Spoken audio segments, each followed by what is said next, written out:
السلام عليكم ورحمة الله وبركاته. إن الحمد لله والصلاة والسلام على رسول الله وعلى آله وأصحابه الفائزين برضا الله. أما بعد فإن خير الكلام كلام الله وخير الهدي هدي محمد صلى الله عليه وسلم وشر الأمور محدثاتها وكل محدثة بدعة وكل بدعة ضلالة. സ്നേഹമുള്ള സഹോദരന്മാരെ, സുഹൃത്തുക്കളെ, നന്മ അതിൽ ഭാഗവാക്കാവുക, അത് ധാരാളമായി പ്രവർത്തിച്ചുകൊണ്ടിരിക്കുക, നന്മകൾ ലഭ്യമാകുന്ന വേദികളെ പരമാവധി ഉപയോഗപ്പെടുത്തുക. ഈ ആവേശത്തോടുകൂടിയാണ്, ഈ സദുദ്ദേശപൂർവമാണ് ഞാനും നിങ്ങളും എല്ലാവരും ഇപ്പോൾ ഈ വേദിയിൽ ഒരുമിച്ച് ചേർന്നിരിക്കുന്നത്. അല്ലാഹു സുബ്ഹാനഹു വ തആല ഈ വേദി വിട്ടു പിരിയുന്നതിന്റെ മുമ്പ് തന്നെ എന്ത് തന്നെ പാപങ്ങൾ സംഭവിച്ചവരാണ് നമ്മളെങ്കിലും ഈ മഹത്തായ പാപമോചനത്തിന്റെ നാളുകളിൽ അല്ലാഹു നമുക്ക് പാപമോചനം നൽകിക്കൊണ്ട് നമ്മെ അനുഗ്രഹിക്കുമാറാകട്ടെ. സഹോദരങ്ങളെ, പരിശുദ്ധ റമളാനിൽ വിശക്കുകയും ദാഹിക്കുകയും ക്ഷീണം സഹിക്കുകയുമൊക്കെ ചെയ്യുന്ന നമ്മൾ ആ ദാഹവും വിശപ്പും ക്ഷീണവുമൊന്നും വകവെക്കാതെ അല്ലാഹുവിന്റെ ദീന് വികലമാക്കുന്ന കക്ഷികൾക്കെതിരെ ശക്തമായ പോരാട്ടം നടത്തിയ ബദർ ചരിത്രത്തിന്റെ ഓർമ്മകൾ എന്റെയും നിങ്ങളുടെയും മനസ്സുകളിലേക്ക് കടന്നുവരുന്ന മഹനീയമായ സന്ദർഭമാണിത്. ചരിത്രത്തിൽ ഇതുപോലൊരു റമളാൻ 17 മഹാനായ റസൂൽ കരീം സല്ലല്ലാഹു അലൈഹി വസല്ലമും 319ഓളം വരുന്ന സഹാബികളുമടങ്ങുന്ന ബദരീങ്ങളുടെ ബദർ സൈന്യം ബദർ യുദ്ധത്തിന് വേണ്ടി ബദർ പോർക്കളത്തിൽ തമ്പടിച്ചിരിക്കുകയാണ്. മറുപക്ഷത്തുള്ളത് റസൂൽ സല്ലല്ലാഹു അലൈഹി വസല്ലമിന്റെയും സഹാബത്തിന്റെയും ആദർശ ശത്രുക്കളായ അബൂജഹലിന്റെ നേതൃത്വത്തിലുള്ള 1000ഓളം വരുന്ന സൈന്യങ്ങളാണ്. നാം അറിയണം, ആ സംഘട്ടനത്തിൽ അർഹമുർ-റാഹിമീനായ റബ്ബിന്റെ ഭാഗത്തു നിന്ന് വലിയ സഹായം കിട്ടിയ ബദരീങ്ങൾ ലോകത്ത് ആദരവോടുകൂടി ഓർക്കപ്പെടുകയാണ്. ആ ബദരീങ്ങളുടെ എതിർപക്ഷത്ത് നിന്നുകൊണ്ട് മുസ്ലിമീങ്ങളോട് പൊരുതി തോറ്റോടിയ അബൂജഹലിന്റെ പട്ടാളവും അവനും ഇന്ന് ലോക മുസ്ലിമീങ്ങളുടെ മനസ്സിൽ വെറുപ്പിന്റെ കഥാപാത്രങ്ങളാണ്. എന്തുകൊണ്ടങ്ങനെ സംഭവിച്ചു? എന്തുകൊണ്ട് ഒരു കൂട്ടർ നമ്മുടെ ഹൃദയത്തിൽ വലിയ സ്ഥാനം നേടിയപ്പോൾ മറ്റേ കൂട്ടരെ നാം വെറുപ്പോടുകൂടെ കാണേണ്ടി വരുന്നു? എന്തുകൊണ്ട്? വ്യക്തിപരമായ വിദ്വേഷങ്ങളായിരുന്നില്ല ബദറിലേക്ക് നയിക്കപ്പെട്ടത്. റസൂൽ സല്ലല്ലാഹു അലൈഹി വസല്ലമിനോ സഹാബിമാർക്കോ അബൂജഹൽ അടക്കമുള്ള ഒരാളോടും വ്യക്തിപരമായ ഒരു വിദ്വേഷവും ഉണ്ടായിരുന്നില്ല. അവരിൽ വലിയ സമ്പന്നരുണ്ടായിരുന്നു, അരോഗദൃഢഗാത്രരായ മക്കളുള്ള വലിയ വലിയ പ്രമാണിമാരുണ്ടായിരുന്നു. പക്ഷേ റസൂൽ കരീം സല്ലല്ലാഹു അലൈഹി വസല്ലമിനോ സഹാബത്തിനോ മറുകക്ഷിയുടെ സമ്പത്തിന്റെ പേരിലോ അവർക്ക് മക്കളുണ്ടായതിന്റെ പേരിലോ സ്വാധീനമുണ്ടായതിന്റെ പേരിലോ സമ്പത്തുണ്ടായതിന്റെ പേരിലോ അസൂയയുണ്ടായിട്ടല്ല, വിഷമമുണ്ടായിട്ടില്ല, വെറുപ്പുണ്ടായിട്ടില്ല, വിദ്വേഷമുണ്ടായിട്ടില്ല. പിന്നെ ബദർ എന്തിനു നടന്നു? പിന്നെ ബദറിൽ ചോരയും തമ്മിൽ എന്തിനേറ്റുമുട്ടി? അതാണ് പ്രിയപ്പെട്ടവരെ നമ്മൾ മനസ്സിലാക്കേണ്ടത്.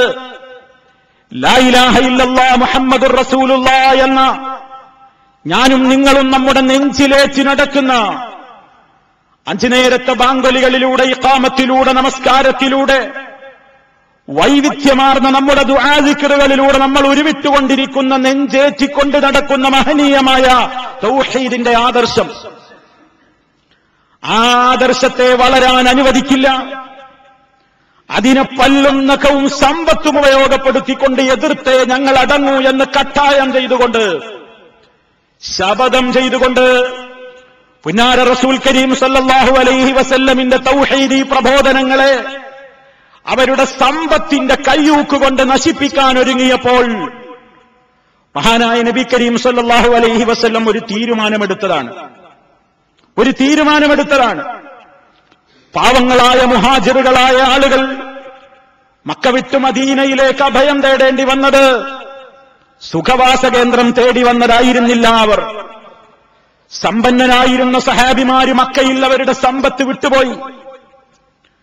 വലിയ വലിയ കൃഷിത്തോട്ടങ്ങളും കാരക്കത്തോട്ടങ്ങളുമൊക്കെ ഉണ്ടായിരുന്ന സഹാബിമാർ, ഞങ്ങൾക്കതൊക്കെ ദീനിന്റെ മാർഗത്തിൽ ഞങ്ങൾക്കതൊക്കെ അവഗണിക്കാവുന്നതേയുള്ളൂ എന്ന ദൃഢമായ തീരുമാനത്തോടുകൂടി സമ്പത്തും സൗകര്യങ്ങളും മക്കാരാജ്യത്തിൽ ശത്രുക്കൾ എന്തും വേണമെങ്കിൽ ആസ്വദിച്ചോട്ടെ എന്ന് പറഞ്ഞുകൊണ്ട് ഇട്ടുകൊടുത്തുകൊണ്ട് ഹബീബായ റസൂൽ സല്ലല്ലാഹു അലൈഹി വസല്ലമിന്റെ കൂടെ ആ ആഹ്വാനം കേട്ടുകൊണ്ട് സഹാബിമാര് മദീനയിലേക്ക് വന്നത് ആരോടെങ്കിലും വ്യക്തിപരമായ വിദ്വേഷം കൊണ്ടായിരുന്നില്ല. ആദർശം സംരക്ഷിക്കപ്പെടണം, ആദർശം ഈ രാജ്യത്ത് നിലനിൽക്കണം, ആദർശത്തിൽ മായം കലർത്താൻ ഒരാളെയും അനുവദിക്കില്ല എന്ന ദൃഢമായ തീരുമാനത്തോടുകൂടി റസൂൽ സല്ലല്ലാഹു അലൈഹി വസല്ലമും സഹാബത്തും മദീനയിൽ വന്നതാണ്. അങ്ങനെ മദീനയിൽ വന്ന മുസ്ലിമീങ്ങളുടെ ഒരുപാട് സമ്പത്ത് അബൂജഹലും അവന്റെ ആളുകളും കൈയടക്കി വെച്ചിട്ടുണ്ടായിരുന്നു. മദീനയിലെങ്കിലും ഒരു സമാധാനപൂർണമായ ജീവിതത്തിന് ഇടം കൊടുക്കില്ല എന്നതായിരുന്നു ശത്രുക്കളുടെ തീരുമാനം.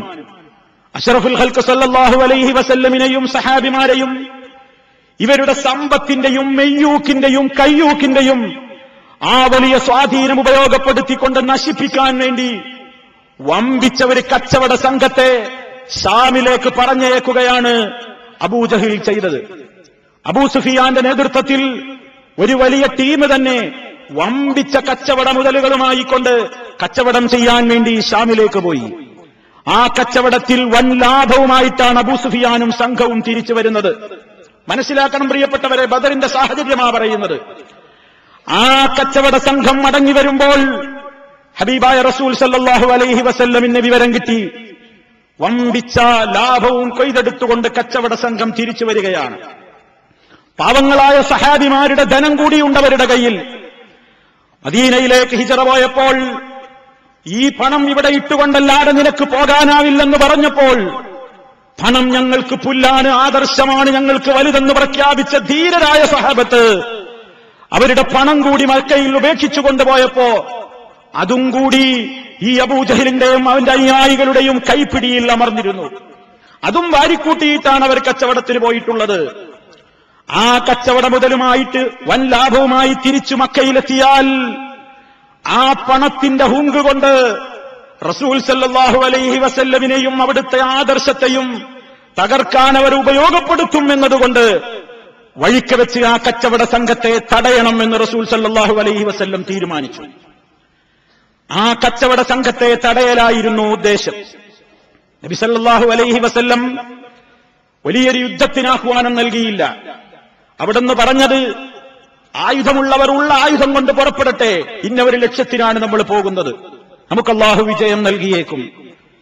അങ്ങനെ നബി സല്ലല്ലാഹു അലൈഹി വസല്ലം പുറപ്പെട്ടു. പക്ഷേ അബൂ സുഫിയാന്റെ നേതൃത്വത്തിലുള്ള ഈ കച്ചവട സംഘം ഈ കാര്യം മണത്തെറിഞ്ഞപ്പോൾ അവൻ സാധാരണ മക്കയിലേക്ക് മടങ്ങുന്ന വഴി മാറ്റിക്കൊണ്ട് മറ്റൊരു കുറുക്ക് വഴിയിലൂടെ മക്കയിലേക്ക് രക്ഷപ്പെടുകയാണ് ചെയ്തത്. ഈ വിവരം മക്കയിലറിഞ്ഞു. നബി സല്ലല്ലാഹു അലൈഹി വസല്ലമും സൈന്യവും വരുന്നുണ്ടെന്ന വിവരമറിഞ്ഞപ്പോൾ അബൂ സുഫിയാൻ അബൂജഹൽ അടക്കമുള്ള ആളുകളോട് പറഞ്ഞു, ഒരു തിരിച്ചടിക്ക് നമ്മൾ പോകേണ്ട, നമ്മളേതായാലും രക്ഷപ്പെട്ട് നമ്മുടെ സമ്പത്തുമായി രാജ്യത്തെത്തിയില്ലേ, അതുകൊണ്ട് ഇനി നേരിടാൻ നമ്മൾ പോകേണ്ടതില്ല, നമ്മൾ ബദറിലേക്ക് പുറപ്പെടേണ്ടതില്ല എന്ന് പറഞ്ഞപ്പോൾ ധിക്കാരിയായ അഹങ്കാരിയായ അബൂജഹലിന് ആ തീരുമാനത്തോട് യോജിപ്പില്ലായിരുന്നു. അവൻ പറഞ്ഞു, എന്തായാലും വേണ്ടില്ല, ബദറിലേക്ക് പുറപ്പെടണം, മുഹമ്മദിനെ വകവരുത്തണം സല്ലല്ലാഹു അലൈഹി വസല്ലം, സഹാബിമാരെ വകവരുത്തണം, ലാ ഇലാഹ ഇല്ലല്ലാഹ് മുഹമ്മദുർ റസൂലുള്ളാഹി ഇവിടെ വളരാൻ അനുവദിച്ചുകൂടാ. കട്ടായം പറഞ്ഞുകൊണ്ട് അബൂജഹിൽ ഇറങ്ങിത്തിരിക്കുകയാണ്. വമ്പിച്ച ഒരു പടയെയും കൊണ്ട്, 1000-ഓളം വരുന്ന സംഘത്തെയും കൊണ്ട് ഇറങ്ങുന്ന നേരത്ത് അതാ പരിശുദ്ധ കഅബാലയത്തിന്റെ ഖില്ല പിടിച്ചുകൊണ്ട് ആ കഅബയുടെ സമീപത്ത് പോയി നിന്നുകൊണ്ട് അബൂജഹിൽ ദുആ ചെയ്യുകയാണ്.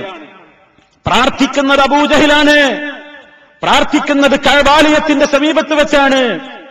ആ കഅബക്ക് സമീപത്ത് നിന്നുകൊണ്ട് അബൂജഹിൽ പ്രാർത്ഥിക്കുന്നത് ഇതാ, ഞങ്ങൾ പോരാട്ടത്തിന് പോകുന്നു, ഞങ്ങളിൽ ആരാണ് സത്യത്തിന്റെ കക്ഷി എന്ന് ഇറയോനെ നിനക്കറിയാം, നീ സത്യത്തിന്റെ കക്ഷിയെ വിജയിപ്പിച്ചുകൊണ്ട് അസത്യത്തിന്റെ ആളുകളെ നീ പരാജയപ്പെടുത്തി അവരെ നിന്ദിക്കണമേ എന്ന് അബൂജഹിൽ അള്ളാഹുവിനോട് ദുആ ചെയ്യുകയാണ്. ബദറിലേക്ക് ഇറങ്ങുമ്പോൾ പോലും പടച്ച തമ്പുരാനോട് പ്രാർത്ഥിച്ചവനാണ് അബൂജഹിൽ. പടച്ചവനോട് പ്രാർത്ഥിക്കാൻ പാടില്ല എന്ന അഭിപ്രായക്കാരനല്ല അബൂജഹിൽ. പടച്ചവനോടും പ്രാർത്ഥിക്കണം, പടപ്പുകളോടും പ്രാർത്ഥിക്കണം എന്ന വ്യത്യാസമാണ് റസൂൽ സല്ലല്ലാഹു അലൈഹി വസല്ലമിന്റെയും അവന്റെയും ആദർശത്തിന്റെ മുഖ്യവശങ്ങളിൽ ഒന്ന്. നബി സല്ലല്ലാഹു അലൈഹി വസല്ലം അള്ളാഹുവിനോട് മാത്രം പ്രാർത്ഥിക്കുമ്പോൾ അബൂജഹലും അവന്റെ അനുയായികളും അള്ളാഹുവിനോടും അവർ തേടുന്നു, ലാത്തയോടും തേടുന്നു, ഇബ്രാഹീമിനോടും ഇസ്മായിലിനെയും അവർ കാര്യസാധ്യത്തിന് സമീപിക്കുന്നു. അവർ പക്ഷേ ഈ സന്നിഗ്ധ ഘട്ടത്തിനൊരുങ്ങുന്ന നേരത്ത് അവരെല്ലാത്തിനെയും വിട്ട് അള്ളാഹനോടാ പറഞ്ഞത്. കഅബയുടെ സമീപത്ത് വെച്ചല്ലേ അബൂജഹിൽ പ്രാർത്ഥിച്ചത്. ആ കഅബക്കകത്ത് അന്ന് ധാരാളക്കണക്കിന് വിഗ്രഹങ്ങളുണ്ടെന്ന് നിങ്ങൾ മനസ്സിലാക്കണം. ആ കഅബക്കകത്ത് മഹാനായ ഇബ്രാഹിം നബി അലൈഹിസ്സലാത്തു വസ്സലാമിന്റെ വിഗ്രഹം വന്നുണ്ട്, ഇസ്മായിൽ അലൈഹിസ്സലാമിന്റെ വിഗ്രഹം വന്നുണ്ട്. അങ്ങനെ ധാരാളം വിഗ്രഹങ്ങൾ ആ കഅബയുടെ സമീപത്തും പരിസരങ്ങളിലും അകത്തുമൊക്കെയായിട്ടുണ്ട്. എന്നിട്ടും അവിടെ വെച്ച് ദുആ ചെയ്യുമ്പോൾ പോലും അബൂജഹിൽ അള്ളാഹനോടാണ് ദുആ ചെയ്യുന്നത്. കാരണം അവന്റെയും ഉള്ളിന്റെ ഉള്ളിലുണ്ട്, പ്രയാസം വരുന്ന ഘട്ടത്തിൽ രക്ഷിക്കാൻ അല്ലാഹയല്ലാതെയില്ല. അതുകൊണ്ടാണ് അറേബ്യൻ മുശ്രിക്കുകൾ പോലും കപ്പലിൽ യാത്ര ചെയ്തുകൊണ്ടിരിക്കുമ്പോൾ കാറ്റും കോളും വന്ന് സമുദ്രത്തിൽ വെച്ച്, കടലിൽ വെച്ച് വെള്ളത്തിൽ മുങ്ങിപ്പോകുമെന്ന ഘട്ടം വന്നാൽ ഖുർആൻ അവരെ സംബന്ധിച്ച് പറയുന്നുണ്ട്, വഇദാ ഗശിയഹും മൗജുൻ കല്ലുലൽ ദഅവുല്ലാഹ മുഖ്ലിസീന ലഹുദ്ദീൻ. തിരമാലകൾ അവരെ വന്ന് ആവരണം ചെയ്താൽ അവരതാ വിളിക്കുന്നു, അള്ളാനെ വിളിക്കുന്നു. കരയിൽ വെച്ച് മറ്റു പലരോടും പ്രാർത്ഥിക്കുന്ന അബൂജഹിലും അനുയായികളും അതാ കടലിൽ അതാ പ്രയാസം വന്നു കഴിഞ്ഞാൽ അള്ളാനോട് ദുആ ചെയ്യുന്നു. ഇവിടെ നിങ്ങൾ മനസ്സിലാക്കണം, ബദരീങ്ങളുടെ മുഖ്യ ശത്രുവായ അബൂജഹിലും അവന്റെ അനുയായികളും അള്ളാനോട് പ്രാർത്ഥിക്കാൻ പാടില്ലെന്ന് വിശ്വസിക്കുന്ന കക്ഷികളല്ല. അവര് അള്ളാനോടും പ്രാർത്ഥിച്ചിട്ടുണ്ട്, ബദറിലേക്ക് ഇറങ്ങുമ്പോൾ പോലും പ്രാർത്ഥിച്ചിട്ടുണ്ട്, കടലിൽ വെച്ച് ബുദ്ധിമുട്ടുണ്ടായപ്പോഴും പ്രാർത്ഥിച്ചിട്ടുണ്ട്. പക്ഷേ ബദരീങ്ങളും അവരും തമ്മിലുള്ള മുഖ്യമായ പ്രശ്നങ്ങളിൽ ഒരു പ്രശ്നം എന്താണ്? ബദരീങ്ങളും ബദരീങ്ങളുടെ നേതാവായ നബി സല്ലല്ലാഹു അലൈഹി വസല്ലമയും പ്രതിസന്ധി ഘട്ടങ്ങളിൽ മാത്രമല്ല ഏത് ഘട്ടങ്ങളിലും അല്ലാഹു സുബ്ഹാനഹു വ തആലയോടല്ലാതെ പ്രാർത്ഥിച്ചിട്ടില്ല, റബ്ബിന് വേണ്ടിയല്ലാതെ നേർച്ച ചെയ്തിട്ടില്ല, റബ്ബിന് വേണ്ടിയല്ലാതെ അറിവ് നടത്തിയിട്ടില്ല. ആ നിലക്ക് തൗഹീദിന്റെ കറകളഞ്ഞ കൃത്യമായ വിശ്വാസം മനസ്സിൽ കൊണ്ടു നടക്കുന്നവരായിരുന്നു ബദരീങ്ങൾ റളിയല്ലാഹു അൻഹും. അവരുടെ മുഖ്യ ശത്രുവായിരുന്ന അബൂജഹലും അവന്റെ അനുയായികളും അതാ ഈ അഹങ്കാരത്തോടുകൂടി ബദറിലേക്ക് പുറപ്പെടുകയാണ്. അവൻ പറഞ്ഞു, അബൂജഹിൽ പറഞ്ഞു, ബദറിൽ പോയേ പറ്റൂ, മുഹമ്മദിനെ തറപറ്റിച്ചേ പറ്റൂ. അതാ ധാരാളക്കണക്കിന് ഒട്ടകങ്ങളെയുമായിട്ട് അവൻ പോവുകയാണ്. ഒട്ടകങ്ങളെ അറുത്തുകൊണ്ട് അതാ സദ്യയുണ്ടാക്കുകയും മദ്യം പകർന്നു കൊടുക്കുകയും ഡാൻസുകാരികൾ ഡാൻസ് ആടുകയും അങ്ങനെ എല്ലാ നിലക്കും വിജയം ആഘോഷിച്ചുകൊണ്ടല്ലാതെ ബദറിൽ നിന്ന് ഇനി മടക്കമില്ല എന്ന ധിക്കാരത്തിന്റെ വർത്തമാനവുമായിട്ടാണ് അബൂജഹലും അവന്റെ അനുയായികളും അതാ ബദറിലേക്ക് പുറപ്പെടുന്നത്. അതേ അവസരത്തിൽ ഹബീബായ റസൂലുള്ളാഹി സ്വല്ലല്ലാഹു അലൈഹി വസല്ലം സഹാബിമാർ ബദറിലെത്തിയപ്പോ തലേനാൾ, നാളെ ബദറിതാ, ഇന്നത്തെ തലേനാളത്തെ ദിവസം ബദർ യുദ്ധത്തിന് കളമൊരുങ്ങുന്ന നേരത്ത് നിങ്ങൾ ചിന്തിച്ചോ, എന്താണ് രണ്ട് ടെന്റുകളിലെയും അവസ്ഥ? മുസ്ലിമീങ്ങൾ ബദറിന്റെ ഒരു ഭാഗത്ത് ടെന്റടിച്ചിരിക്കുന്നു, മറുകക്ഷിയതാ അപ്പുറത്തും ടെന്റടിച്ചിരിക്കുകയാണ്. രണ്ട് തമ്പുകളിലെയും തലേനാളത്തെ രാത്രിയിലെ സ്ഥിതി എത്ര വ്യത്യാസമാണ്. ഒരു ടെന്റിൽ നടക്കുന്നത് എന്താണ്? അബൂജഹലിന്റെ ടെന്റിൽ നടക്കുന്നത് പാട്ട് നടക്കുകയാണ്, കൂത്ത് നടക്കുകയാണ്, ഡാൻസ് നടക്കുകയാണ്. അതുപോലെ തന്നെ സദ്യ വിളമ്പിക്കൊണ്ടവർ കഴിക്കുകയാണ്, കുടിച്ചു കൂത്താടുകയാണ്.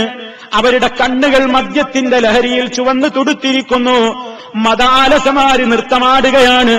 ആവേശം കൊള്ളിക്കുന്ന ഗാനങ്ങൾ ചൊല്ലിയിട്ട് നാളത്തെ പോർക്കളത്തിലേക്ക് ഇറങ്ങാൻ ആണുങ്ങൾക്ക് വീര്യം പകരുകയാണ് അവരുടെ തരുണീമണികൾ. അതേ അവസരത്തിൽ ഇപ്പുറത്തെ നമ്മുടെ നേതാവായ റസൂൽ സല്ലല്ലാഹു അലൈഹി വസല്ലമിന്റെ ആ ടെന്റിലെ സ്ഥിതി എന്താണ്? അവർക്കുറക്കമില്ല, അവരുടെ കണ്ണുകൾ ചുവന്നു തുടുത്തിരിക്കുന്നു. അവർ കരയിൽ തന്നെ കരച്ചിൽ തന്നെയാണ്. അള്ളാന്റെ മുമ്പിലതാ സുജൂദിലാണ്, ഇരുന്നു കൊണ്ട് ദുആ ചെയ്യുകയാണ്, നിരന്തരമായി റബ്ബിനോട് തേടിക്കൊണ്ടിരിക്കുന്നു. അല്ലാഹുവേ, ഇതാ നാളെ നടക്കാനിരിക്കുന്ന പോരാട്ടത്തിൽ ഞങ്ങളൊരു കൊച്ചു സംഘമാണല്ലോ റബ്ബേ. നിങ്ങൾ നോക്കൂ, മറ്റേ കക്ഷി 1000-ഓളം വരുമെങ്കിൽ റസൂൽ സല്ലല്ലാഹു അലൈഹി വസല്ലമിന്റെ നേതൃത്വത്തിലുള്ള ടീം ഒരു റിപ്പോർട്ട് അനുസരിച്ച് ഏറിയാൽ 319 പേരാണുള്ളത്. ആയുധങ്ങളില്ല, വാഹനങ്ങളില്ല, സർവ്വ സൗകര്യങ്ങളും അപ്പുറത്തെ കക്ഷിയുടെ കയ്യിലാണ്. അതേ അവസരത്തിൽ ഒരു സൗകര്യങ്ങളുമില്ലാത്ത ഈമാനിന്റെ നിറകുടങ്ങളായ ഈ സഹാബിമാരും റസൂലും പ്രാർത്ഥനയിലാണ്. ആ അവസരത്തിൽ നിങ്ങൾ നോക്കൂ, പ്രാർത്ഥിച്ച് പ്രാർത്ഥിച്ച് നബി സല്ലല്ലാഹു അലൈഹി വസല്ലം ക്ഷീണിതനായിരിക്കുകയാണ്. ആ അവസരത്തിൽ അതാ അബൂബക്കർ സിദ്ദീഖ് റളിയല്ലാഹു തആല അൻഹു എന്നുകൊണ്ട് ആശ്വസിപ്പിക്കുന്നു, നബിയെ പ്രയാസപ്പെടേണ്ടതില്ല, അള്ളാന്റെ സഹായം നമുക്ക് കിട്ടും, അള്ളാന്റെ സഹായം നമുക്ക് കിട്ടിക്കൊണ്ടിരിക്കും. അല്പം കഴിഞ്ഞ ബദറിന്റെ ദിവസമായപ്പോഴേക്ക് അള്ളാഹുവിന്റെ സഹായത്തിന്റെ വാഗ്ദത്തം വരികയാണ്. ഇത് തസ്തഗീസൂന റബ്ബക്കും ഫസ്തജാബ ലക്കും അന്നീ മുമിദ്ദുക്കും ബിഅൽഫിൻ മിനൽ മലായികത്തി മുർദിഫീൻ. ആ രംഗത്തെപ്പറ്റി അല്ലാഹു പറയുന്നു, ഇത് തസ്തഗീസൂന റബ്ബക്കും, നിങ്ങൾ നിങ്ങളുടെ രക്ഷിതാവിനോട് സഹായം തേടിയ സന്ദർഭം റസൂൽ സല്ലല്ലാഹു അലൈഹി വസല്ലമും സഹാബത്തുമതാ റബ്ബിനെ വിളിച്ചുകൊണ്ട് ഇസ്തിഗാസ നടത്തുകയാണ്, റബ്ബിനോട് സഹായം ചോദിക്കുകയാണ്. അതാ ആ കൂട്ടത്തിൽ നബി സല്ലല്ലാഹു അലൈഹി വസല്ലമിന്റെ ദുആയിൽ കാണാം, ബദരീങ്ങൾ ബദറിൽ പങ്കെടുത്ത ബദർ സഹാബിമാര് എത്ര പട്ടിണിക്കാരാണ്, അവർ എത്ര വലിയ ദുർബലരായ അഥവാ ഭൗതികമായ സൗകര്യങ്ങളെ അപേക്ഷിച്ച് നോക്കുമ്പോൾ എത്ര ദുർബലരാണവർ. റസൂൽ സല്ലല്ലാഹു അലൈഹി വസല്ലം പ്രാർത്ഥിക്കുന്നുണ്ട്, അല്ലാഹുമ്മ ഇന്നഹും ഹുഫാത്ത് ഫഹ്മിൽഹും, പടച്ചവനെ മര്യാദക്ക് കാലിൽ ചെരുപ്പ് പോലും ഇടാൻ സൗകര്യമില്ലാത്ത പാവങ്ങളാണ് ഈ എന്റെ കൂടെയുള്ള സഹാബിമാര്. റബ്ബേ, അല്ലാഹുവേ, നീ അവർക്ക് നടക്കാനുള്ള ശേഷി നൽകണേ നാഥാ എന്ന് അതാ ബദരീങ്ങൾക്ക് വേണ്ടി നേതാവ് ദുആ ചെയ്യുന്നു.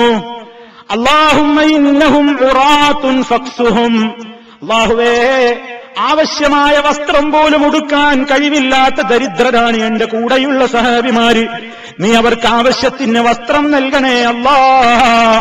ബദരീങ്ങൾക്ക് വേണ്ടി നേതാവ് ദുആ ചെയ്യുന്നു. അല്ലാഹുമ്മ ഇന്നഹും ജിയാൾ, അല്ലാഹുവേ, അവർ വിശക്കുന്നവരാണ്, അല്ലാഹുവേ, സൗകര്യം പോലെ ഇഷ്ടം പോലെ അപ്പുറത്തെ കക്ഷിയുടെ പോലെ ഇഷ്ടം പോലെ തിന്നുകുടിക്കാനുള്ളവരല്ല ഞങ്ങൾ, പടച്ചവരെ വിശക്കുന്നവരാണ്, വിശപ്പുള്ളവരാണ്.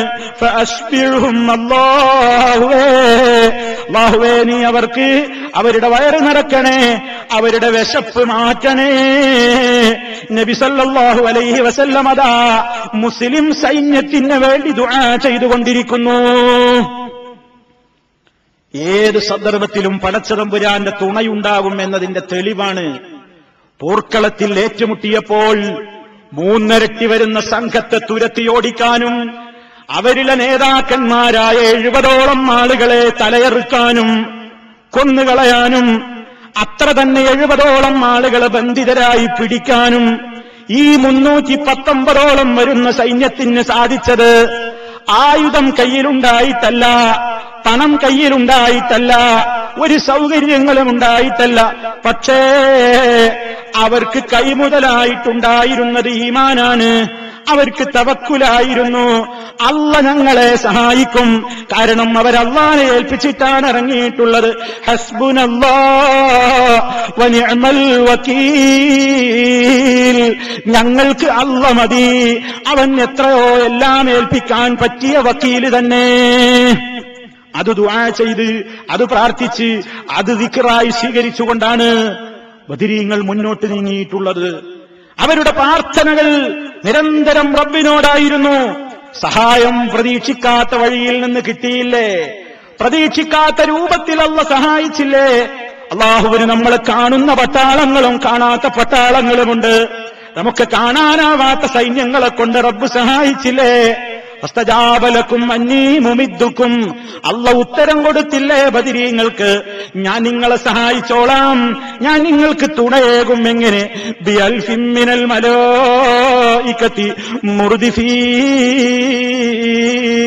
തുടരെ തുടരെ ഇറങ്ങിക്കൊണ്ടിരിക്കുന്ന മലക്കുകളെ കൊണ്ട് ഞാൻ നിങ്ങളെ സഹായിക്കും. ബദറിൽ കാണാത്ത ശക്തികൾ ഇറങ്ങി, മലക്കുകൾ ഇറങ്ങി. അള്ളാഹ് അവർക്ക് ഓർഡർ കൊടുക്കുന്നു. മലക്കുകളോട് റബ്ബിന്റെ ഓർഡർ അതാ ഖുർആൻ നമുക്ക് പറഞ്ഞു തരുന്നു. എന്താണതാ? വിശ്വാസികൾക്ക് നല്ല സ്ഥൈര്യം കൊടുക്കാൻ കൂടെ തന്നെ മലക്കുകളുണ്ട്. മാത്രമല്ല അവരോട് റബ്ബിന്റെ ആഹ്വാനം എന്താണ്? ഫദ്രിബൂ ഫൗഖൽ അനാഖി വദ്രിബൂ മിൻഹും കുല്ല ബനാൻ, പെരടി നോക്കി വെട്ടിക്കോ, കൈവിരലുകൾ ഛേദിച്ചോ. അതാ ആ രൂപത്തിൽ ആളെ കാണാത്ത നിലക്കുള്ള വെട്ടുകൾ നടക്കുന്നു.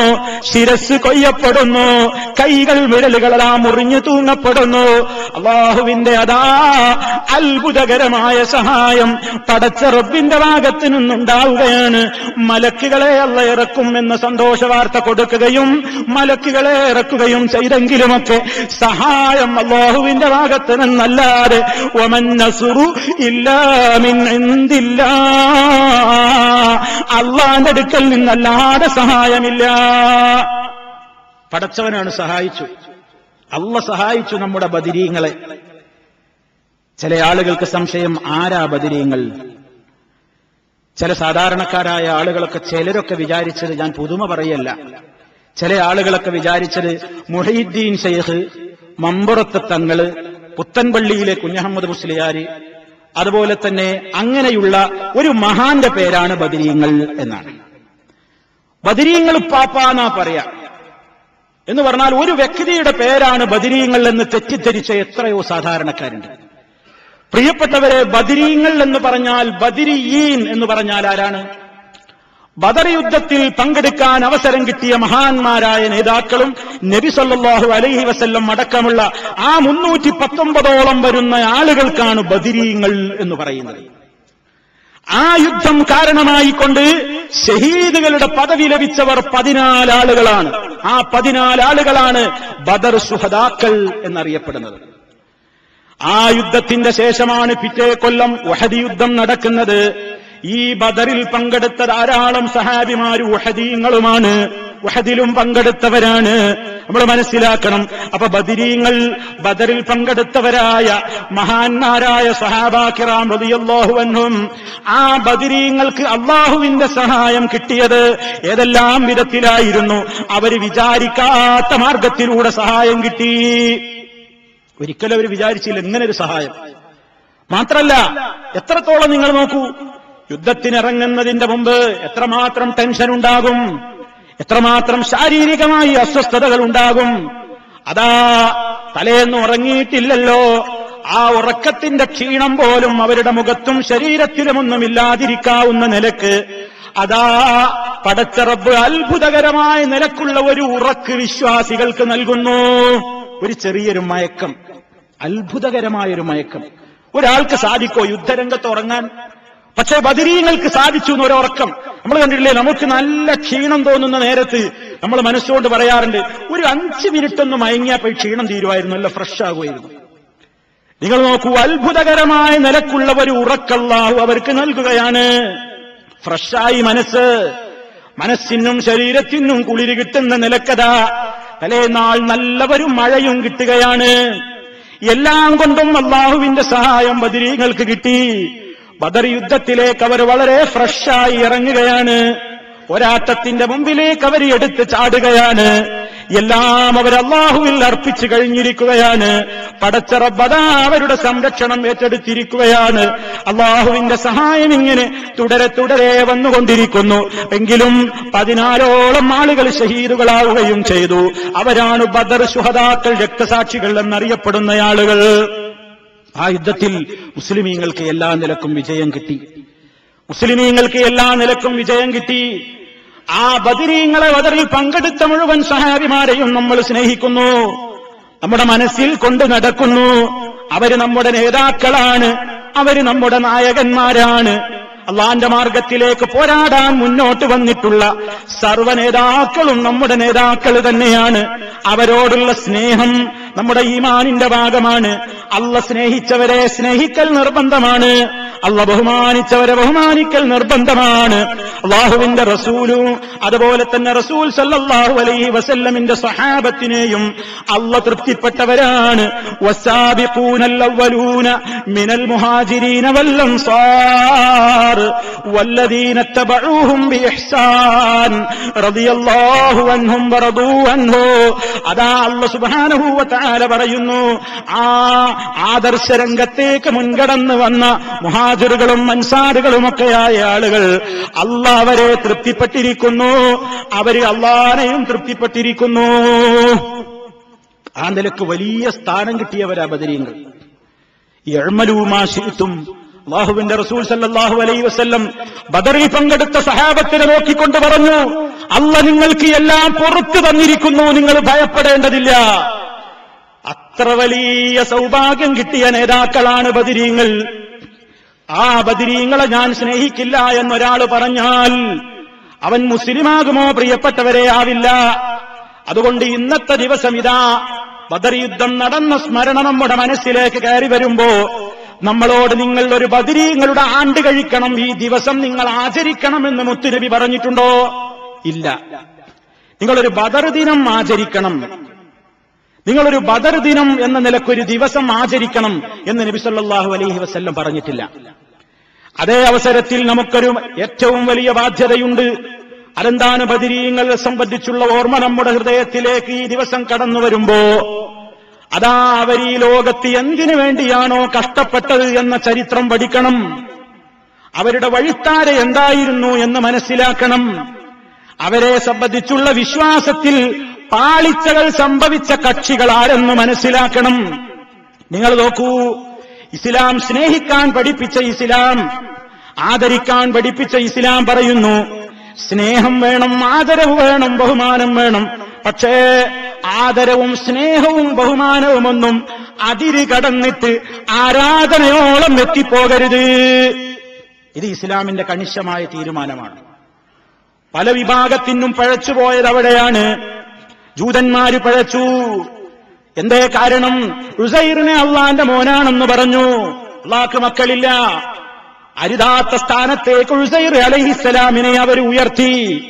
ആ സമൂഹത്തിന് റബ്ബിന്റെ ശാപം കിട്ടി. ക്രിസ്ത്യാനികൾ പഴച്ചുപോയി, അവർക്ക് അള്ളാന്റെ ശാപം കിട്ടി. എന്തേ കാരണം? ഈസാ അലൈഹിസ്സലാത്തു വസ്സലാം എന്ന് ആദരപൂർവ്വം നമ്മൾ വിളിക്കുന്ന ഈസാ നബിയെ, അതുപോലെ തന്നെ മറിയം ബീവിയെ അതാ മനുഷ്യരുടേതായ പദവിയിൽ നിന്നും മാറ്റിയിട്ട് ഇലാഹുകളുടെ പദവിയിലേക്ക് ഉയർത്തിയിട്ട് അമിതമായ രൂപത്തിലുള്ള ആദരവും ബഹുമാനവും അതാ ആരാധനയിലേക്ക് അവർ എത്തിച്ചേർത്തപ്പോ പടച്ച തമ്പുരാന്റെ ശാപം നസാറാക്കൾക്കുമുണ്ടായി. നോക്കൂ നിങ്ങൾ, ലോക ചരിത്രത്തിൽ മനുഷ്യ മനസ്സുകളിൽ ഏറ്റവും കൂടുതൽ ഭയപ്പെടേണ്ടുന്ന പാപം ഏതാണെന്ന് ചോദിച്ചാൽ ഈ ഇരിക്കുന്ന മുഴുവൻ മനുഷ്യനും പറയാനുള്ള മറുപടി ഇന്ന ശിർക ലദുൽമുൻ അദീം, വമ്പിച്ച അക്രമം എന്ന് പറയുന്നത് ശിർക്ക് തന്നെയാണ്.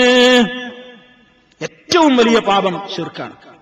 ഞാനും നിങ്ങളും എന്നല്ല, ലോകത്ത് എല്ലാ മനുഷ്യനും ഏറ്റവും കൂടുതൽ ഭയപ്പെടേണ്ടുന്ന ആദ്യ പാപം ശിർക്കാണ്. അതല്ല പൊറുക്കൂല, അതൊരിക്കലും അല്ല പൊറുക്കൂല എന്ന് പറഞ്ഞതാണ്.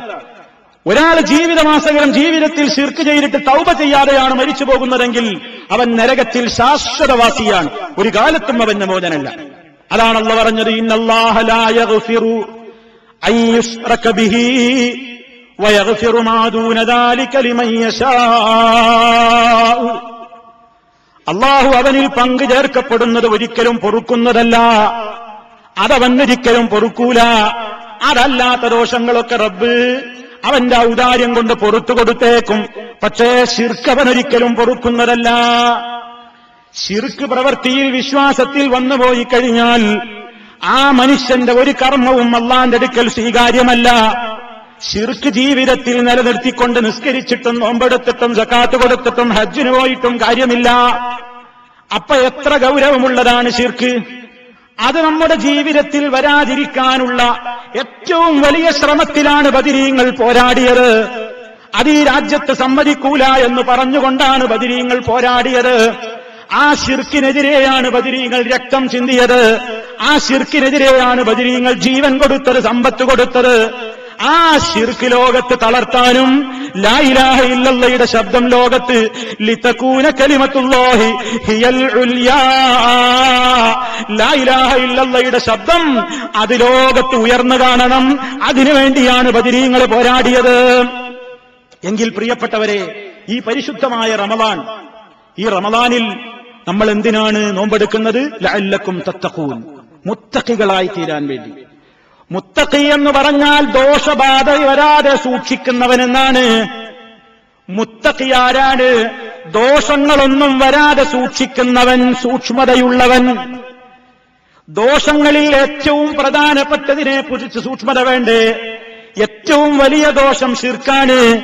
ശിർക്കിനെ പറ്റിയുള്ള ചർച്ചയോ ശിർക്കിനെ പറ്റിയുള്ള ആലോചനയോ ഇല്ലാതെ നമ്മൾ എങ്ങനെയാണ് ദോഷങ്ങളെ കുറിച്ച് ചർച്ച ചെയ്യുക?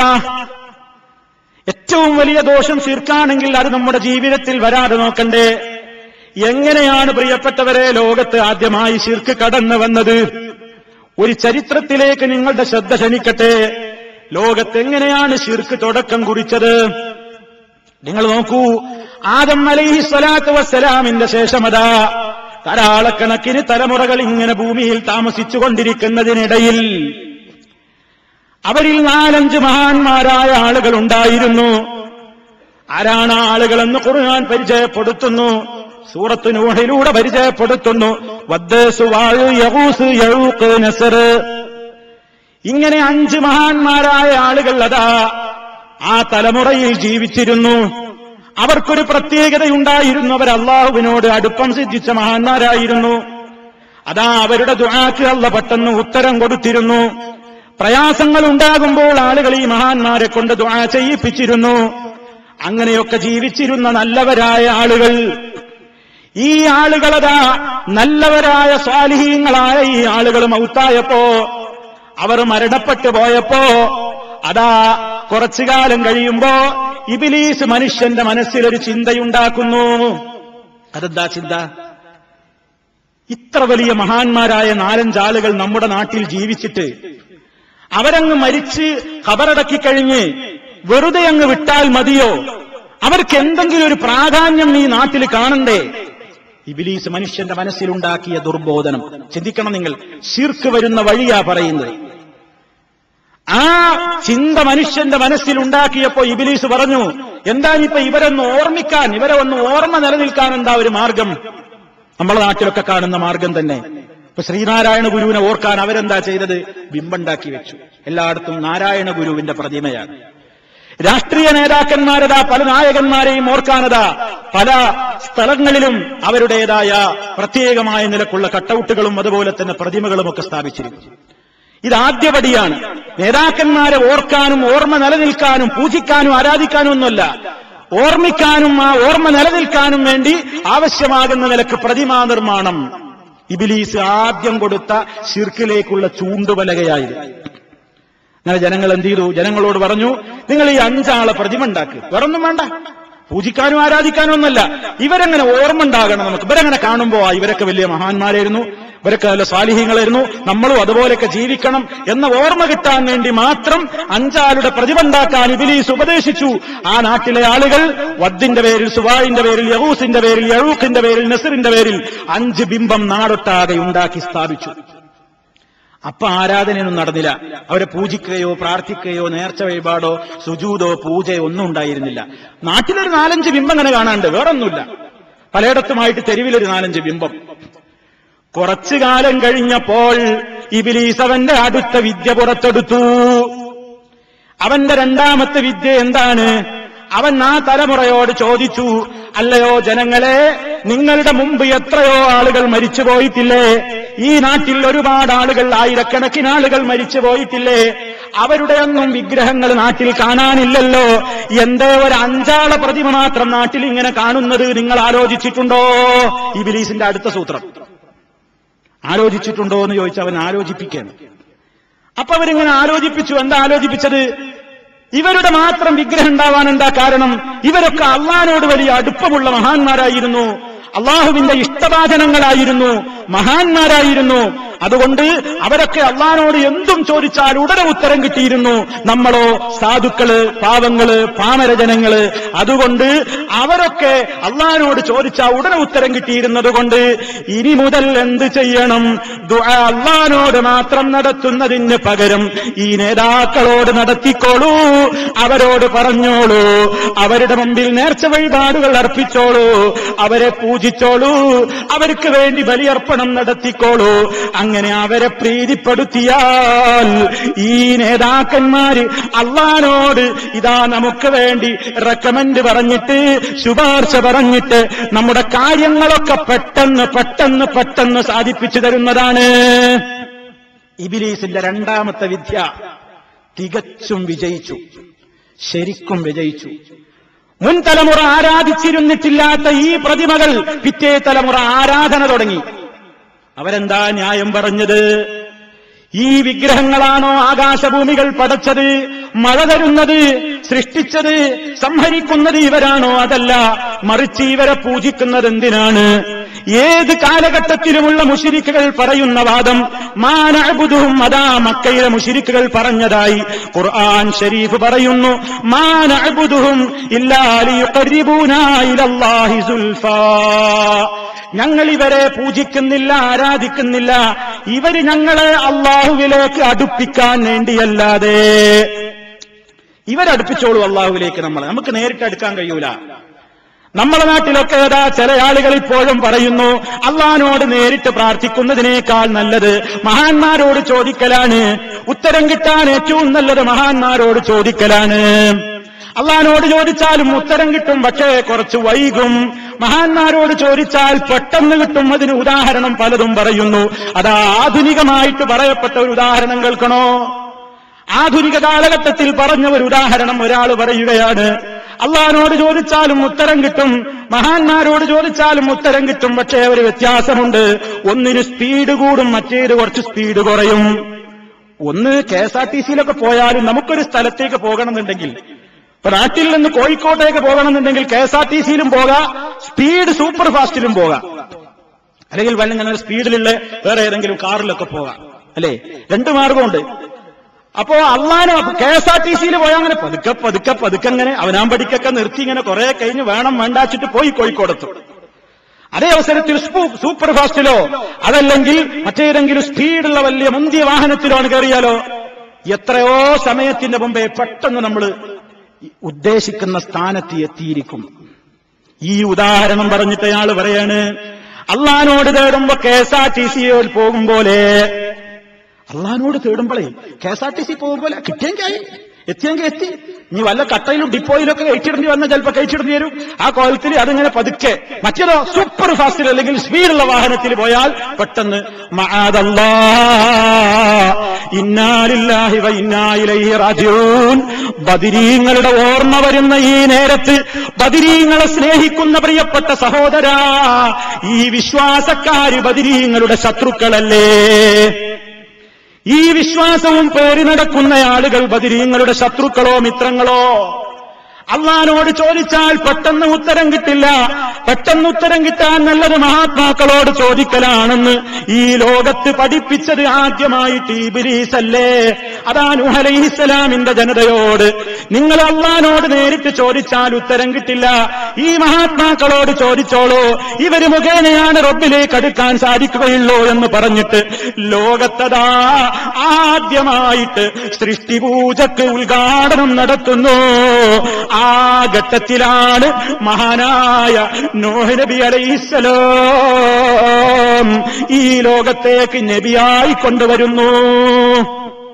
മുസ്ലിമീങ്ങൾ പഠിച്ചു വെക്കണം, മുസ്ലിമീങ്ങൾ മറക്കാതെ പഠിച്ചു വെക്കണം. നൂഹ് നബി ഈ ലോകത്തേക്ക് നബിയായി അയക്കപ്പെടാനുള്ള കാരണം എന്താ? ഇവിടെ വ്യഭിചാരം മൂത്തതായിരുന്നില്ല, മദ്യപാനം മൂത്തതായിരുന്നില്ല, കൊലപാതകം മൂത്തതായിരുന്നില്ല. നൂഹ് നബി അലൈഹിസ്സലാത്തു വസ്സലാം ഈ ലോകത്തേക്ക് നിയുക്തനാകാനുള്ള കാരണം ഈ ലോകത്തതാ മുമ്പില്ലാത്ത ഒരു വലിയ പാപത്തിന് തുടക്കം കുറിക്കപ്പെട്ടുപോയി. അള്ളാഹുവിനോട് മാത്രം ഉയരേണ്ടുന്ന പ്രാർത്ഥനകൾ സൃഷ്ടികളിലേക്ക് തിരിക്കപ്പെടുന്ന ദുരന്തമുണ്ടായപ്പോ നൂഹ് നബി അലൈഹിസ്സലാത്തു വസ്സലാം അതാ വരുന്നു. നൂഹ് നബി അലൈഹിസ്സലാം വന്നിട്ടതാ ആ നാട്ടിലതാ 1 2 നൂറ്റാണ്ടുകളല്ല ദഅവത്ത് നടത്തുന്നത്. فلبث فيهم 1000 سنة إلا 50 عاما. ആ സമൂഹത്തിലതാ 950 കൊല്ലത്തോളം മഹാനവറുകൾ ദഅവത്ത് നടത്തി ജീവിക്കുന്നു. 950 കൊല്ലം. ഞാനും നിങ്ങളൊക്കെ ഒരാളോട് ഒരിക്കൽ വയന്ന് പറയും, ഒരിക്കൽ ഉപദേശിക്കും, കേൾക്കണില്ലെങ്കിൽ അയാളെ പാട്ടിന് കോട്ടയേറി അല്ലേ?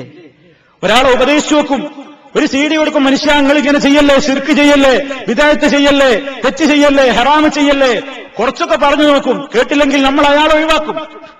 നൂഹ് നബി അലൈഹിസ്സലാത്തു വസ്സലാം അതാ നിരാശയില്ലാതെ റബ്ബി ഇന്നി ദഅഉതു ഖൗമി ലൈലൻ വനഹാറാ, രാവും പകലും വ്യത്യാസമില്ലാതെ റബ്ബേ ഞാൻ എന്റെ ജനങ്ങളെ ക്ഷണിച്ചല്ലോ, ലാ ഇലാഹ ഇല്ലല്ലാഹിലേക്ക് ക്ഷണിച്ചല്ലോ, പക്ഷേ ഫലം യസിദുഹും ദുആഇ ഇല്ലാ ഫിറാറാ, വിരണ്ടോട്ടമല്ലാതെ മറ്റൊന്നും എന്റെ വിളി അവരിൽ വർദ്ധിപ്പിക്കുന്നില്ലല്ലോ. നൂഹ് നബി പറഞ്ഞൊന്നും കേൾക്കാൻ ആളെ കിട്ടുന്നില്ല. വളരെ കുറഞ്ഞ ആൾക്കാരെ കിട്ടിയുള്ളൂ. കുറഞ്ഞ ആൾക്കാർ, ഒരു കപ്പലിൽ കൊള്ളാവുന്ന ആൾക്കാരെ മാത്രമാണ് നൂഹ് നബി അലൈഹിസ്സലാമിന് കിട്ടിയത്. നമ്മൾ മനസ്സിലാക്കണം, നൂഹ് നബി അലൈഹിസ്സലാം 950 കൊല്ലം ദഅവത്ത് നടത്തിയിട്ട് ഒരു കപ്പലിൽ കൊള്ളാവുന്ന ആളുകളെ മാത്രമാണ് കിട്ടിയത്. ചില ആൾക്കാർ പറയും, നിങ്ങളെ വയലുകൊണ്ട് ആൾക്കാർ നന്നാവില്ല, നാട് നന്നാവില്ല, കാരണം നിങ്ങൾ വിമർശനല്ലേ, നിങ്ങൾ വെറും വിമർശനല്ലേ, എല്ലാവർക്കും അംഗീകരിക്കാവുന്ന നല്ല തഖ്വ ഇറ്റി വീഴുന്ന കാര്യങ്ങൾ പറഞ്ഞൂടെ, അതല്ലേ നല്ലത്, അതുകൊണ്ടല്ലേ ജനസമ്മതി കിട്ടൂ, അതുകൊണ്ടല്ലേ ആളുകളെ ആകർഷിക്കാൻ പറ്റൂ. ആ നയവുമായി ഇരുന്നിരുന്നെങ്കിൽ ഈ ലോകത്ത് ഇസ്ലാം ഉണ്ടാകുമായിരുന്നോ സഹോദരാ? ജനങ്ങളുടെ മുഖം നോക്കിയിട്ട് അവർക്കിഷ്ടമുള്ളത് മാത്രം സംസാരിച്ചവരായിരുന്നു മഹാന്മാരായ അമ്പിയാക്കളും ഔലിയാക്കളുമെങ്കിൽ ഈ ലോകത്ത് ഇസ്ലാം കെട്ടുകെട്ടി പോകേണ്ടി വരുമായിരുന്നു. ഒരൊറ്റ നബിയും പിറന്ന നാട്ടിൽ ജീവിച്ച് മരിച്ചിട്ടില്ല. പല നബിമാർക്കും അതിന് സാധിച്ചിട്ടില്ല. കാരണം അവർ ജനങ്ങൾക്ക് പറ്റാത്തത് പറഞ്ഞതിന്റെ പേരിൽ നാട് വിട്ടു പോകേണ്ടി വന്നവരായിരുന്നു. പല അമ്പിയാക്കളെയും ഈർച്ചവാളുകൊണ്ട് ഈർന്നു മുറിച്ചിട്ട് വധിച്ചിട്ടുണ്ട്. ഒരുപാട് നേതാക്കന്മാരെ കൊലക്കത്തിക്കിരയാക്കിയിട്ടുണ്ട്.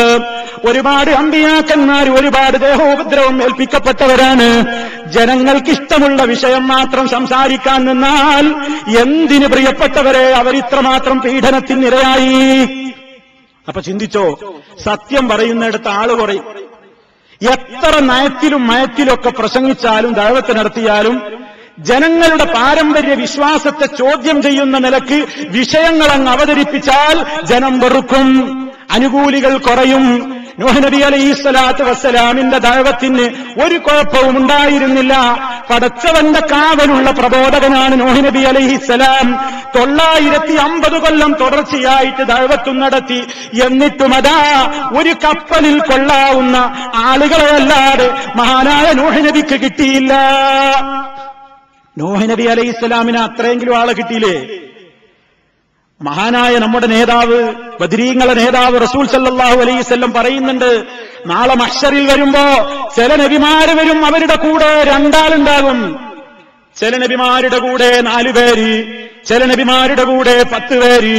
ഏറ്റവും കൂടുതൽ അനുയായികളെയും കൊണ്ട് ഞാനാണ് വരിക എന്ന് ഹബീബായ റസൂലുള്ളാഹി സ്വല്ലല്ലാഹു അലൈഹി വസല്ലം പറയുന്നു.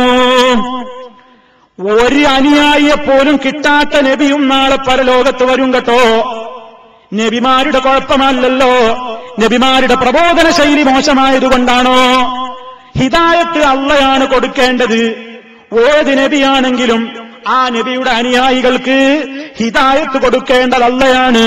ഒരു നബി വിചാരിച്ചാൽ പോലും ഒരാളെ നന്നാക്കാനാവില്ലല്ലോ. അബൂതാലിബ് എന്ന് പറയുന്ന പിതൃവ്യനെ പോലും നന്നാകണമെന്ന് അള്ളാന്റെ റസൂൽ ആഗ്രഹിച്ചിട്ട് നന്നാകാതെ കാഫിറായിട്ടല്ലേ അബൂതാലിബ് മരിച്ചുപോയത്. അള്ളാഹു ആയത്തുമിറക്കിയില്ലേ, നീ ഇഷ്ടപ്പെടുന്നവരെ നേർവഴിയിലാക്കാൻ നിന്നെ കൊണ്ട് പറ്റില്ല. വലാകിന്നല്ലാഹ യഹ്ദീ മൻ യശാ, അള്ളാഹ് അത്രേ അവൻ ഉദ്ദേശിക്കുന്നവർക്ക് ഹിദായത്ത് കൊടുക്കുന്നത്.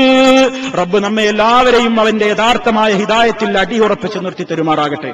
സഹോദരങ്ങളെ, എപ്പോഴും പ്രാർത്ഥിച്ചുകൊണ്ടിരിക്കുക. നമ്മൾ നമസ്കാരത്തിൽ പ്രാർത്ഥിക്കുന്നു, അകത്ത് പ്രാർത്ഥിക്കുന്നു, പുറത്ത് പ്രാർത്ഥിക്കുന്നു.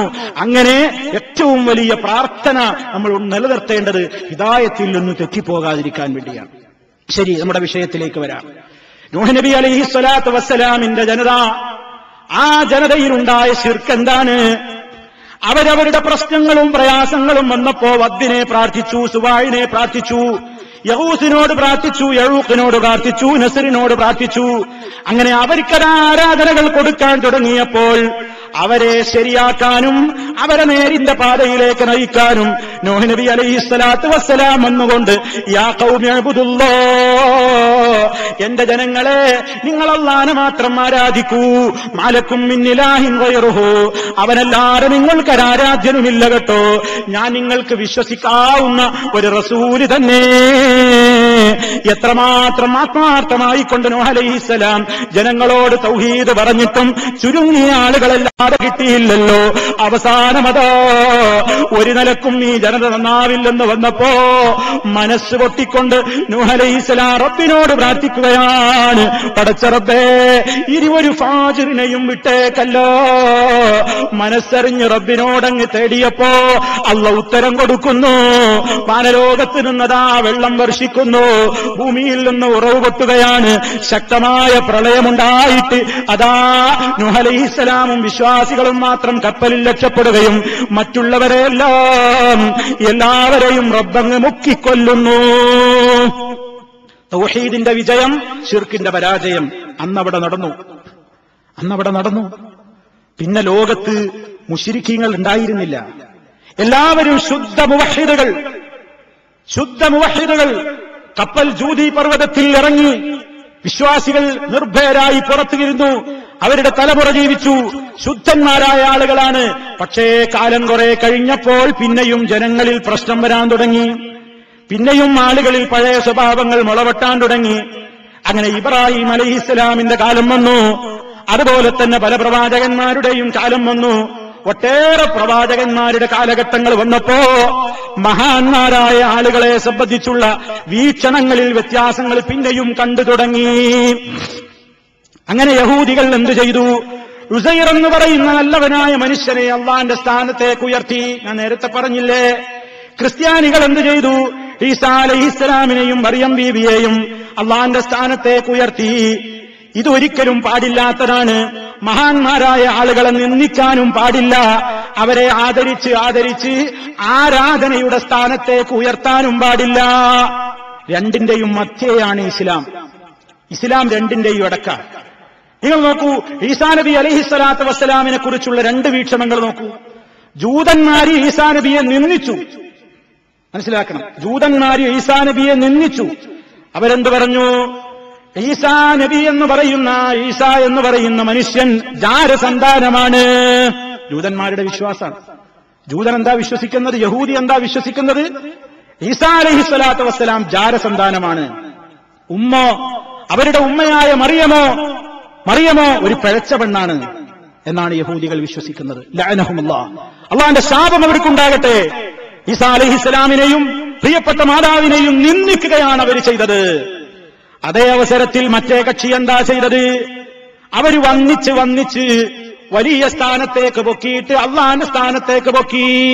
യഹൂദികൾ നിന്ദിച്ചപ്പോ മറ്റൊരു വന്നിച്ചു. എങ്ങനെയാ വന്നിച്ചത്? അവര് പറഞ്ഞു ഈസാ അതന്നെയാണ് അള്ളാഹ്, അല്ലെങ്കിൽ അള്ളാന്റെ മകനാണ്. മറിയം ബീവിയോ അതും അള്ളാഹുവിന്റെ ആ സ്ഥാനത്തേക്ക് ഉയർത്തപ്പെടുന്ന ഒരു വലിയ സ്ഥാനം നൽകിയിട്ട് അവരോട് പ്രാർത്ഥിക്കാനും അവരെ വിളിച്ചു തേടാനും ഒക്കെയുള്ള അവസ്ഥയിലേക്ക്, അങ്ങനെ വലിയ രൂപത്തിലുള്ള അമിതമായ ഒരു ആരാധനയോളം എത്തുന്ന അമിതമായ ആദരവിലേക്ക് ക്രൈസ്തവ ലോകം മതപ്പതിച്ചു. അവരും പഴച്ചുപോയി. ഇത് രണ്ടിന്റെയും ഇടക്കാണ് മുസ്ലിമീങ്ങൾ നിന്നത്. മുസ്ലിമീങ്ങൾ ഈസാ നബി അലൈഹിസ്സലാത്തു വസ്സലാമിനെയോ മറിയം ബീവിയെയോ നിന്ദിക്കാൻ നിന്നില്ല, നിന്ദിക്കുകയുമില്ല. ആദരിക്കുകയാണ്, ബഹുമാനിക്കുകയാണ്. അതേ അവസരത്തിൽ ക്രിസ്ത്യാനി ചെയ്യും പോലെ യേശുവിനോട് പ്രാർത്ഥിക്കൂല, മേരിയോട് പ്രാർത്ഥിക്കൂല. കാരണം ഈസാ അലൈഹിസ്സലാം അള്ളാന്റെ സ്ഥാനത്തേക്ക് ഉയർന്നിട്ടില്ല, അള്ളാന്റെ സ്ഥാനത്തോളം എത്തുന്നയാളല്ല. അള്ളാന്റെ സ്ഥാനം ലോകത്തൊരു സൃഷ്ടികൾക്കുമില്ല. അബ്ദുല്ലാഹ്, അള്ളാന്റെ അടിമയാണ്, അള്ളാന്റെ റസൂലാണ്. ആ വിശ്വാസ മുസ്ലിമീങ്ങൾക്കുള്ളത്. നോക്കൂ നിങ്ങൾ, മഹാന്മാരെ കുറിച്ചുള്ള വ്യത്യസ്ത വീക്ഷണങ്ങളാണ്. ഇങ്ങനെ വ്യത്യസ്തമായ വീക്ഷണങ്ങൾ വെച്ച് പുലർത്തുന്ന ആളുകൾ നബി സല്ലല്ലാഹു അലൈഹി വസല്ലമിന്റെ കാര്യത്തിലും അങ്ങനെ തന്നെ നിലനിൽക്കുന്നു. ഒരു വിഭാഗം നബി സല്ലല്ലാഹു അലൈഹി വസല്ലമിനെ നിന്ദിക്കുകയാണ്.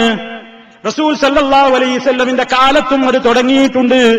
റസൂൽ സല്ലല്ലാഹു അലൈഹി വസല്ലമിന്റെ മുഖത്ത് നോക്കിയിട്ട് തബ്ബൻ ലക ലിഹാദാ ജമഅതനാ എന്ന് പറഞ്ഞ് അല്ലാഹുവിന്റെ റസൂലിന്റെ മുഖത്ത് നോക്കിയിട്ട് ചീത്ത പറഞ്ഞുകൊണ്ട് നിന്ദിക്കലിന്റെ ഉദ്ഘാടനം നിർവഹിച്ചത് അബൂലഹബായിരുന്നു. അങ്ങനെ അവർ റസൂലുള്ളാഹിനെ പല ചീത്തയും പറഞ്ഞു. ഷായിറാണ്, പാട്ടുകാരനാണെന്ന് പറഞ്ഞു. മജ്നൂൻ, ഭ്രാന്തനാണെന്ന് പറഞ്ഞു. മാനസിക രോഗിയാണെന്ന് പറഞ്ഞു. അങ്ങനെ ഒട്ടേറെ ആരോപണങ്ങൾ റസൂലുള്ളാഹിയുടെ പേരിൽ പറഞ്ഞുകൊണ്ട് നിന്ദിക്കാൻ തുടങ്ങി. മുസ്ലിമീങ്ങൾ അല്ലാഹുവിന്റെ റസൂലിനെ നിന്ദിക്കുന്നവരോട് പോരാട്ടമാണ്, ആദർശ പോരാട്ടമാണ്. ആയുധ പോരാട്ടമല്ല, ആദർശ പോരാട്ടമാണ്. മുസ്ലിമീങ്ങൾ അല്ലാഹുവിന്റെ റസൂലിനെ ബഹുമാനിക്കുന്നു, സ്നേഹിക്കുന്നു, ഒരിക്കലും നിന്ദിക്കുന്നില്ല.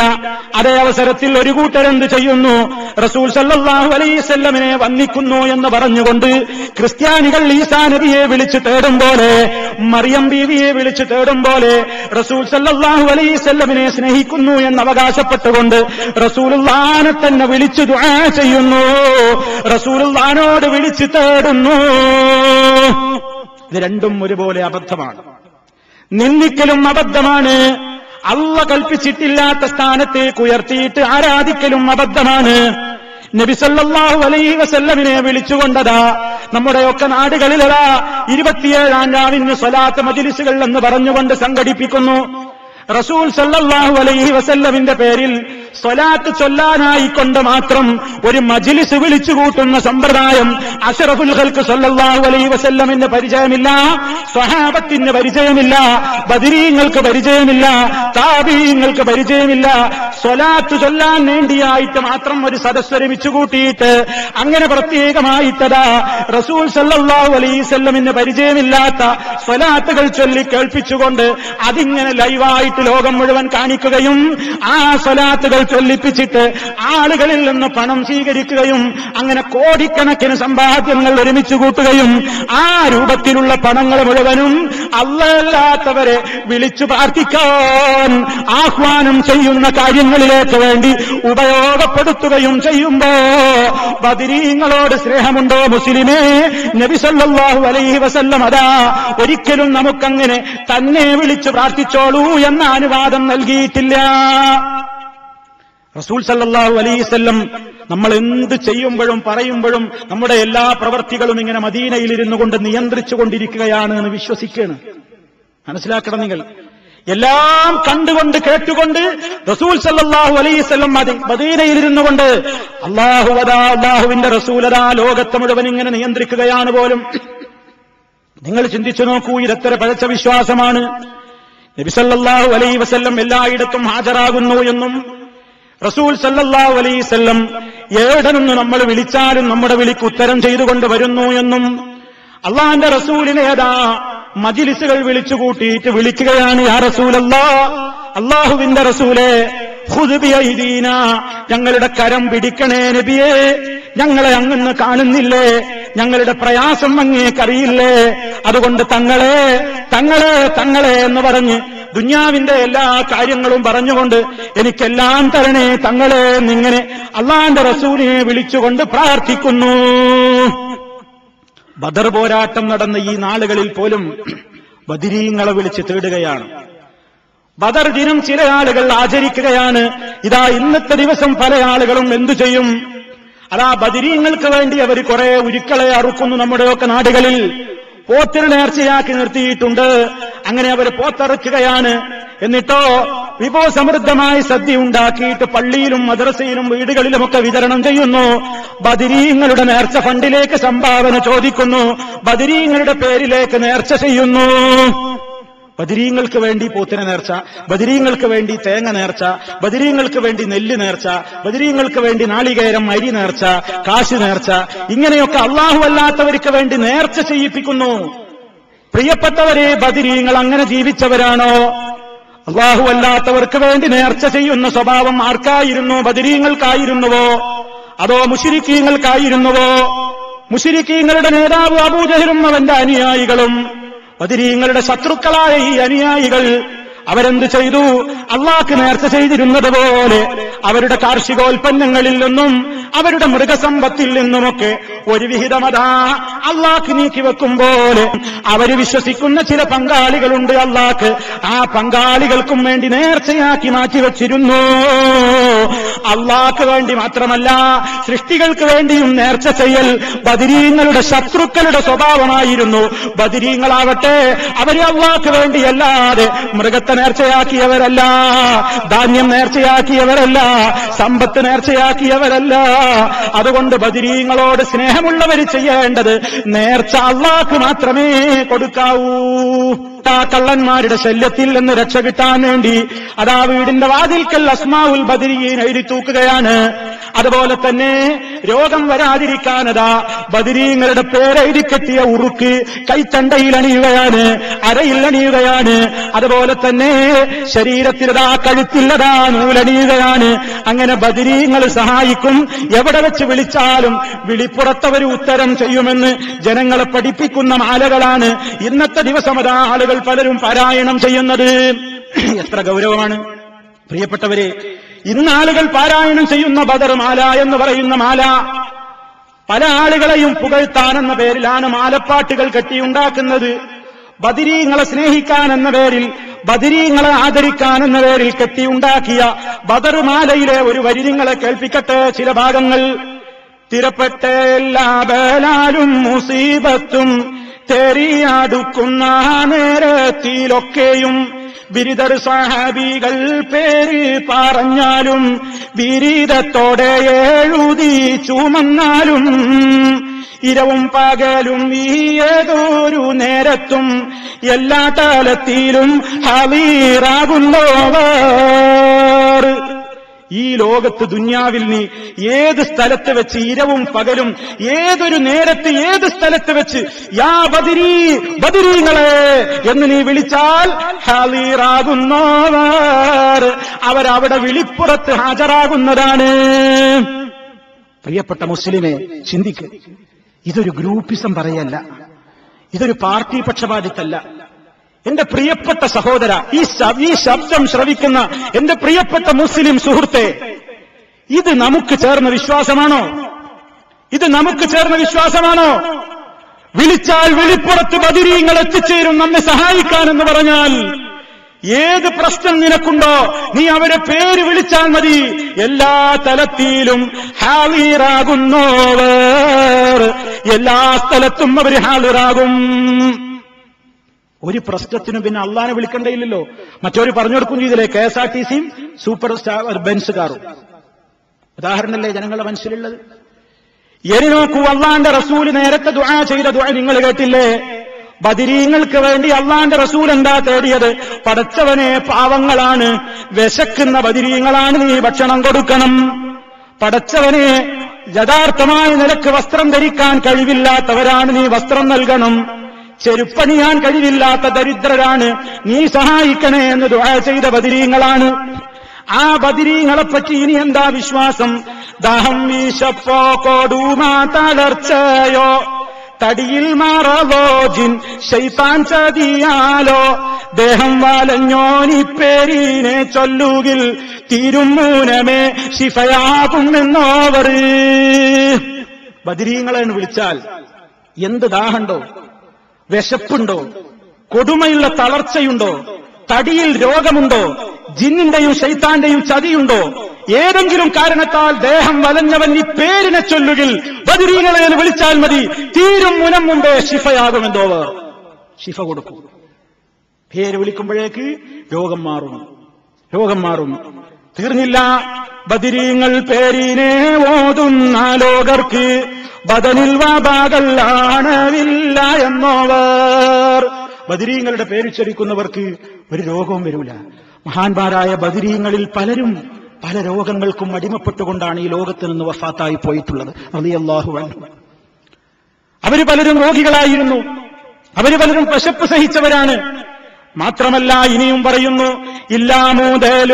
ഇല്ലാമൂതലും വാലഞ്ഞവൻ ഓതുകിൽ എല്ലാം നീമത്തിലാകും അതെന്നോവർ. മുതലില്ലാതെ നിങ്ങൾ കഷ്ടപ്പെടുന്നുണ്ടോ? ബദരീങ്ങളെ പേരിങ്ങനെ വിളിച്ചാൽ മതി. അല്ലലി നീ ഗന്ധ കാടത്തിലാകപ്പെട്ടോർ അസ്മാവൂരത്താൽ കാടം വീടും എന്നോവർ. കടം കൊണ്ട് പ്രയാസപ്പെടുന്നുണ്ടോ നിങ്ങൾ? ബദരീങ്ങൾ അങ്ങനെ വിളിച്ചുകൊണ്ടിരുന്നാൽ മതി, നിങ്ങളെ കടം വീടും എന്നാണ്. പ്രിയപ്പെട്ടവരെ, ഇന്നത്തെ ദിവസം ചിലർ ബദരീങ്ങളോട് സ്നേഹമുണ്ട് എന്ന് പറയുന്ന ആളുകൾ മൃഷ്ടാന്നം ഭക്ഷണം കഴിച്ച് മൗലൂദ് എന്ന് പറഞ്ഞിട്ട് ബദർ മൗലൂദും ചൊല്ലിയിട്ട് ബദർമാല എന്നും പറഞ്ഞിട്ട് ചൊല്ലുന്ന മാലപ്പാട്ടിൽ ബദരീങ്ങളെക്കുറിച്ചുള്ള വിശ്വാസാണ്. എന്ത് പ്രശ്നവും പ്രയാസവും ഉണ്ടെങ്കിൽ നീ അവരെ പെട്ടെന്ന് വിളിച്ചോ, യാ അഹ്ല ബദർ ശുഹദാ, ബദർ ശുഹദാക്കളെ, ബദരീങ്ങളെ. ഈ വിശ്വാസമാണ് നമ്മുടെ നാട്ടിൽ ആളുകളെ ആ വിളിക്ക് പ്രേരിപ്പിച്ചത്. അതാ പെട്ടെന്നതാ ഏത് പ്രശ്നത്തിലും ബദരീങ്ങളെ എന്റെ കുട്ടി, ബദരീങ്ങളെ എന്നെ സഹായിക്കണേ, ബദരീങ്ങളെ എന്നിങ്ങനെ ബദർ ശുഹദാക്കളെയും ബദരീങ്ങളെയും വിളിച്ചു തേടിക്കൊണ്ടിരിക്കുന്ന ഈ സ്നേഹം, പ്രിയപ്പെട്ടവരെ, ആ സ്നേഹം ശരിയായ സ്നേഹമല്ല. കാരണം ബദരീങ്ങൾ ഒരിക്കലും ഒരു സൃഷ്ടിയോടും പ്രാർത്ഥിച്ചിട്ടില്ല. ഒരു സൃഷ്ടിയോടും പ്രാർത്ഥിക്കരുതെന്ന് പഠിപ്പിക്കാനാണ് ബദരീങ്ങൾ പോരാടിയത്. സ്രഷ്ടാവിനോട് മാത്രമേ പ്രാർത്ഥിക്കാവൂ, സൃഷ്ടിയോട് പ്രാർത്ഥിച്ചുകൂടാ. മഹാന്മാരെ ആദരിക്കണം, ബഹുമാനിക്കണം, ഔലിയായിനെ സ്നേഹിക്കണം, മാതാപിതാക്കളെ ബഹുമാനിക്കണം, സ്നേഹിക്കണം. പക്ഷേ ഒരാൾ എത്ര വലിയ മഹാനായി ഉയർന്നാലും റബ്ബിന്റെ സ്ഥാനത്തോളം ഉയർത്തരുത്. അത് ഇസ്ലാമിന്റെ കണിശമായ നിയമമാണ്.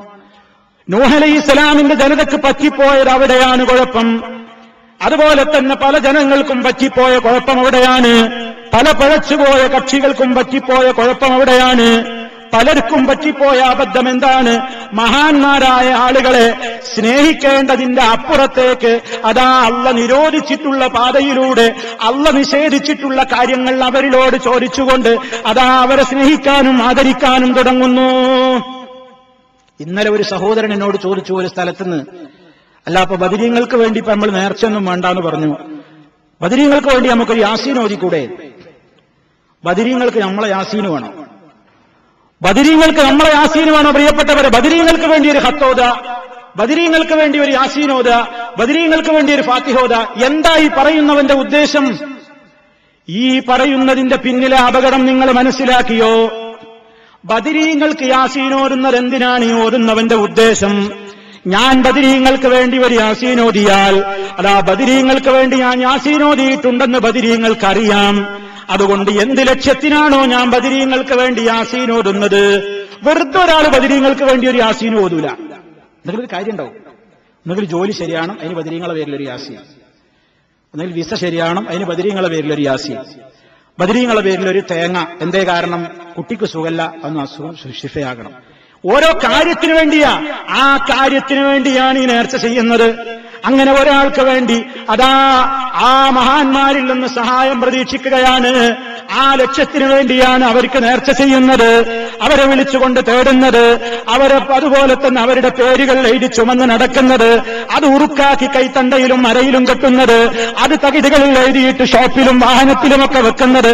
ബർക്കത്തിറങ്ങും അവരുടെ പേരിലൂടെ, എല്ലാം അവരിലൂടെ നമുക്ക് അള്ള തല്ലും. അതങ്ങനെ കിട്ടുന്നതാണ് അവരിലൂടെ. അവർക്ക് അതൊക്കെ അള്ള കൊടുത്തിരിക്കുകയാണ്, കഴിവുന്നാണ്.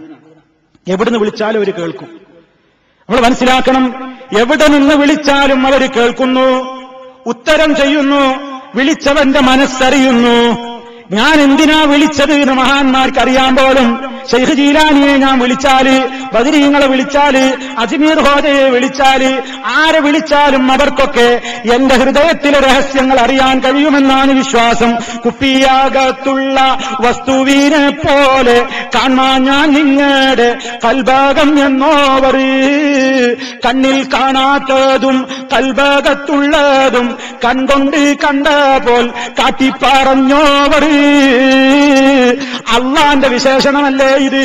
അള്ളാഹ്ക്കല്ലേ കുപ്പിയകത്തുള്ള എല്ലാത്തിനെയും പോലെ അതാ രഹസ്യപരസ്യ വ്യത്യാസമില്ലാതെ എല്ലാം അറിയുന്നവൻ അള്ളയല്ലേ, എല്ലാം കേൾക്കുന്നവൻ അള്ളയല്ലേ, എല്ലാം കാണുന്നവൻ അള്ളയല്ലേ, എല്ലാത്തിനും കഴിവുള്ളവൻ അള്ളയല്ലേ? ആ അള്ളാന്റെ അതേ സ്ഥാനത്തേക്ക് മഹാത്മാക്കളെ നമ്മൾ ഉയർത്തുന്നു.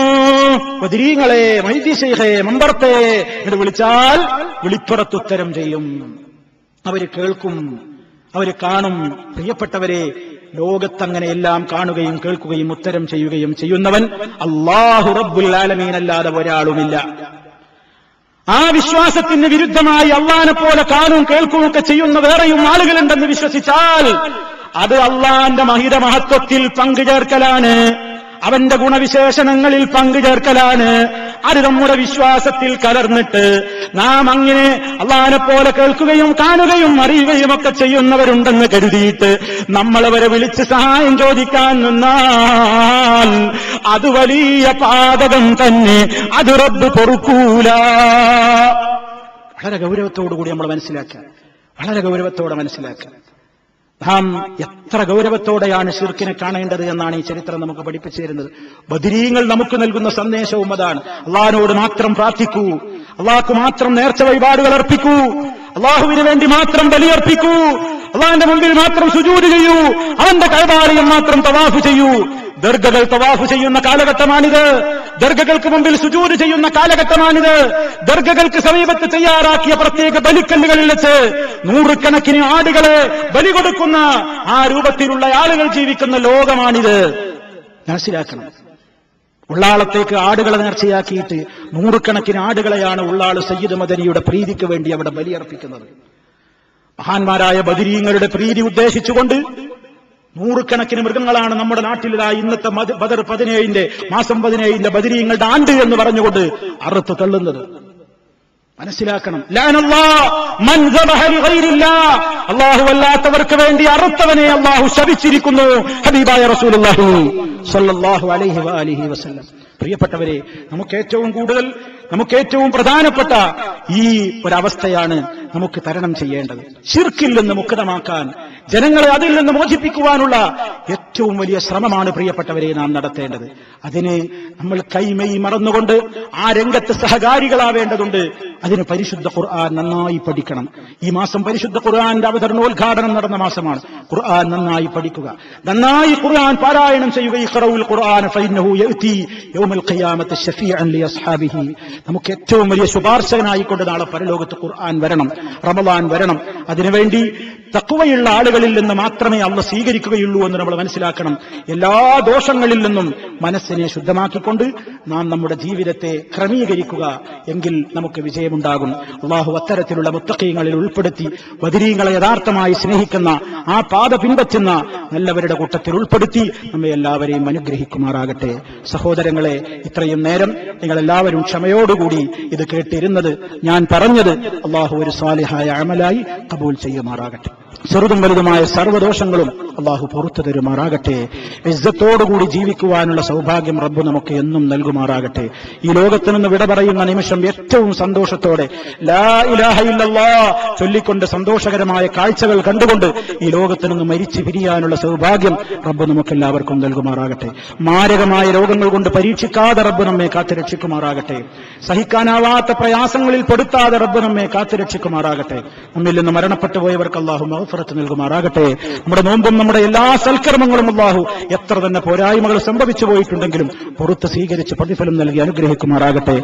റബ്ബനാ തഖബ്ബൽ മിന്നാ ഇന്നക അൻതസ് സമീഉൽ അലീം. വൽഹംദുലില്ലാഹി റബ്ബിൽ ആലമീൻ. വസ്സലാമു അലൈക്കും വറഹ്മത്തുള്ളാഹി വബറകാതുഹു.